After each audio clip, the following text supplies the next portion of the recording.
दुनिया में हर रिश्ते की बात होती है। माँ की मोहब्बत, माँ की कुर्बानी, बहन भाइयों का प्यार, बीवी की कुर्बानियां, बच्चों की मासूमियत, रिश्तेदारों से खुलूस से पेश आए। हर गाड़ी, हर मजदा के पीछे, हर बस के पीछे लिखा होता है कि ये सब कुछ मेरी माँ की दुआओं का सिला है, ये सब मेरी माँ की दुआएं। बहुत कम डिस्कस किया जाता है तो वो सिर्फ एक नाम, दुआएं दी जाती है तो वो सिर्फ एक नाम को नहीं दी जाती। उसे ये नहीं कहूँगा कि नहीं दी जाती, लेकिन उसे कम याद रखा जाता है, जबकि पूरी फैमिली, पूरे खानदान का बोझ अकेला लेके चल रहा होता है। हमेशा उसे ही इग्नोर किया जाता है, हमेशा उसे ही नजरअंदाज किया जाता है। तो आज मेरा मूड हुआ कि आज इस टॉपिक पर वीडियो बनाऊं, जिस टॉपिक को अक्सर लोग नजरअंदाज कर देते हैं, और वो है आपके घर का सबसे बड़ा सतून, आपका बाप, जिसके गिरने से नहीं, मामूली सा हिल जाने से भी पूरा घर का सिस्टम धर्म भरम हो जाता है। उसे ही क्यों भूला जाता है, उसे ही क्यों इग्नोर किया जाता है? तो आज की इस वीडियो में हम बात करेंगे बाप की उस कुर्बानियों का जिसे शायद औलाद को पता भी नहीं है। जो मैंने वीडियो के स्टार्ट में आपको कुछ रिश्तों के हवाले दिए, उन रिश्तों के तकद्दुस, उनकी ताज़ीम से मेरा कोई इख्तिलाफ नहीं है। मैं उन तमाम रिश्तों की इतनी ही इज्जत करता हूं जितनी कि आप करते हैं। अक्सर लोग समझते हैं कि ये कभी टूटता नहीं है, ये कभी हारता नहीं है, इसे कभी तकलीफ नहीं होती। लेकिन एक बात बताऊं मैं आपको, जब जीतता है ना अपनी जिंदगी की जंग को, तो आपको, आपकी फैमिली को, अपनी फैमिली को और अपने खानदान के साथ उस कामयाबी को सेलिब्रेट करता है। और जब हारता है तो उस हार को ये अकेला बर्दाश्त करता है, कोई उसकी हार में उसके साथ शामिल नहीं होता। ये अपने जख्म को, अपने आंसुओं को अपने अंदर ही पीता है।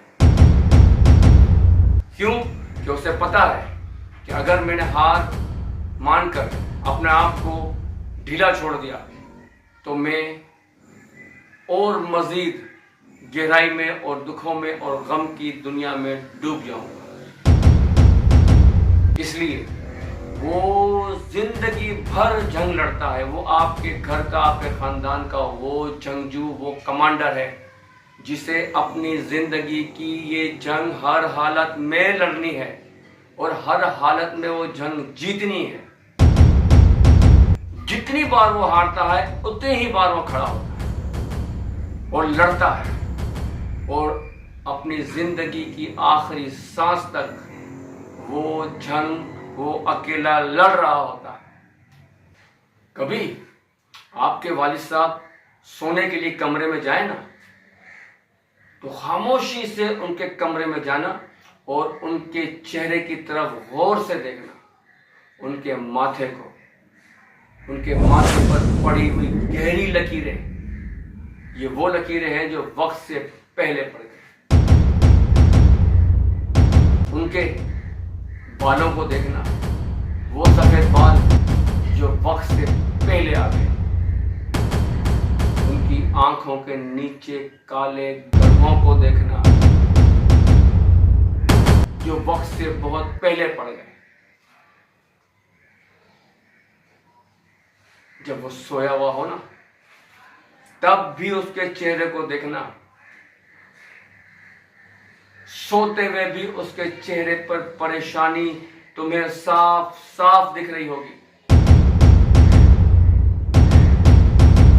शख्स है जो झांकते हुए तो तुम्हारी परेशानियों का बोझ उठा रहा होता है, तुम्हारी जिम्मेदारियों का बोझ उठा रहा होता है, लेकिन जब सोता है ना तब भी वो तुम्हारी कल आने वाली कल की जंग लड़ रहा होता है।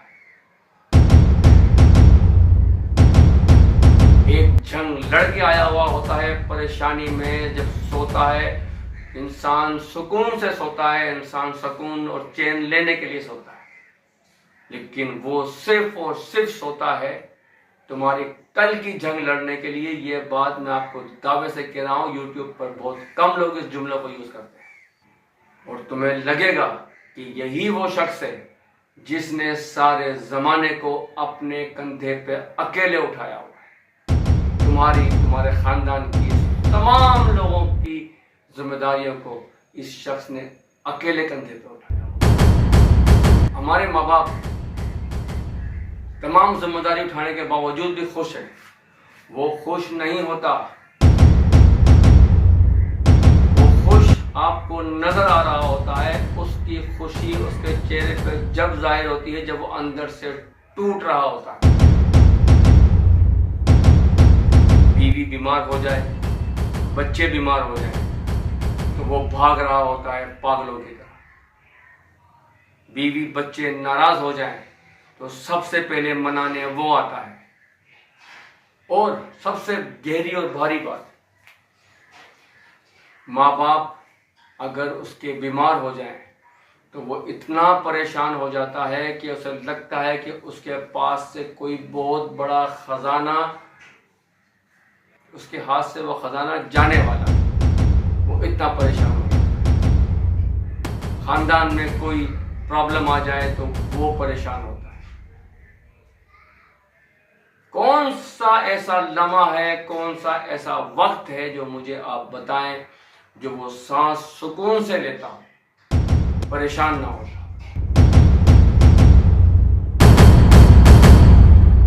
दुनिया भर की टेंशन, दुनिया भर की प्रॉब्लम, घर, हर चीज के मसाइल उसके साथ जुड़े होते हैं और जब तारीफ का टाइम आता है तो वही शख्स को अलग खड़ा कर दिया जाता है, कहीं जिक्र नहीं होता उसका।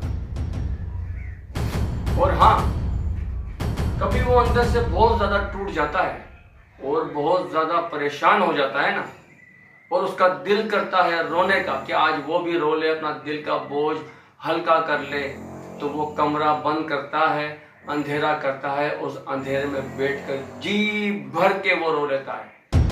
क्यों? कि उसे पता है कि वो किसी के सामने नहीं रो सकता, अपनी फैमिली, अपने बच्चे, अपने दोस्तों, दुनिया के सामने नहीं रो सकता, क्योंकि दुनिया उसे कहेगी कि बेवकूफ, तू रो रहा है, तू तो मर्द है, मर्द बन। वहां भी उसको तसल्ली नहीं मिलेगी, वहां भी उसको जलालत मिलेगी क्योंकि वो मर्द है ना, क्यों रो रहा है। कि अक्सर औरतें जो होती है ना वो रोकर अपना दिल का बोझ हल्का कर लेती है,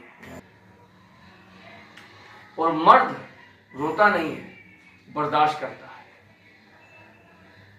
उसके आंसू उसके चेहरे पर नहीं, उसके दिल पर गिर रहे होते हैं, और ये एक बार नहीं, हजारों बार उसके आंसू उसके दिल पर गिरते हैं, जिसकी वजह से अक्सर आपने नोट किया होगा कि हार्ट अटैक सिर्फ और सिर्फ मर्दों को पड़ता है, एक बहुत बड़ी अक्सरियत में, जिसकी सबसे बड़ी वजह यह है कि वो अंदर से रोता है, उसके आंसू उसके दिल पर गिरते हैं। मैं कहता हूं उन औरतों को जो औरतें अपने मर्दों के साथ ज्यादती करती हैं, उनकी इज्जत नहीं करती। कभी आपका शौहर घर आए ना परेशान होकर, तो उसके पास बैठे और उसे तसल्ली से उसके कंधे पर हाथ रख कर कहें कि आप कोई फिक्र करने की जरूरत नहीं है आपको, दुनिया की हर मुसीबत, हर दुख को हम मिलकर झेल लेंगे, आप सारा बोझ अपने कंधे पर ना उठाएं, मुझे भी बताएं अपने दुखों को, अपनी जिम्मेदारियों को, मैं आपका साथ दूंगी। खुदा की कसम खाकर कहता हूं, वो मर्द बच्चों की तरह रोएगा तेरे कंधे पे सर रखकर, क्योंकि उससे भी महसूस होगा कि आज मुझे भी किसी ने इंसान समझा। वो अंदर से इतना भरा हुआ होता है, किसी कंधे पे सर रख के रो नहीं सकता। उसे उस वक्त जरूरत होती है अपनी औलाद की, अपने बच्चों की, और सबसे बढ़कर अपनी बीवी की। आपका बाप जिस उम्र में है ना, उस उम्र में उसे किसी चीज की जरूरत नहीं होती, क्योंकि वो उम्र उसके जिस्म की जो ताकत होती है वो कोई नारी पाए, कोई बहुत ज़्यादा आशाइश, कोई एयर कंडीशन, कोई मखमल के गद्दे, कोई बेहतरीन बिस्तर की उसे ज़रूरत नहीं होती। जब इन तमाम फैसिलिटीज़ की उसे ज़रूरत थी तो उसने वो ज़िंदगी तुम्हें पालने पोसने में और तुम्हें जवान करने में लगा दी। उसने अपनी ज़िंदगी के तमाम रंग जिसे उसे खुद एंजॉय करने थे, उसने वो तमाम रंग तुम्हारी ज़िंदगी में भर दिए और अपनी ज़िंदगी को बिल्कुल अपनी ज़िंदगी के रंगों को खाली कर दिया। अब उसकी ज़िंदगी में कोई रंग नहीं है और ना ही उसे कोई ख्वाहिश है। इतनी बीमारी लग चुकी होती है उसे तुम्हें पाल पोस के जवान करने में कि उसे किसी चीज़ की ज़रूरत नहीं होती। उसे अगर ज़रूरत होती है तो सिर्फ एक चीज़ कि आप अपनी ज़िंदगी के जो रंग हैं जो उसकी वजह से हैं, उसमें से थोड़े से रंग उसकी ज़िंदगी में भी भरना शुरू कर दो। उसके पास जाकर बैठो, उससे बातें करो, उसे 5-10 मिनट 15 मिनट उसे भी दो, उसका ख्याल रखो जिस तरह से उसने बचपन में तुम्हारी एक एक चीज का ख्याल रखा। तुम्हें तो चंद साल ख्याल रखना है उसका। क्या जिंदगी बची है उस शख्स की? 10 साल 5 साल। तुम्हें 30-35 साल तक उसने संभाला, या 5 साल तक तुम उसे अपनी कुर्बानियां देकर 5 साल उस पर नहीं लगा सकते?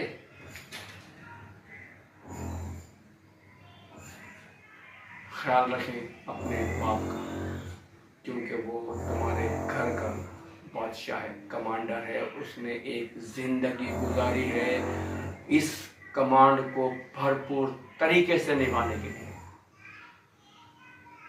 आज उसे एक सिपाही की तरह, आज उसे एक नौकर की तरह बर्ताव मत कर, क्योंकि उसने 40, 45, 50 साल हुकूमत की। आखिरी दिनों में भी उसे ऐसा महसूस होने दो कि तुम ही बादशाह हो, तुम ही हुक्मरान, ताकि वो चैन से मर सके।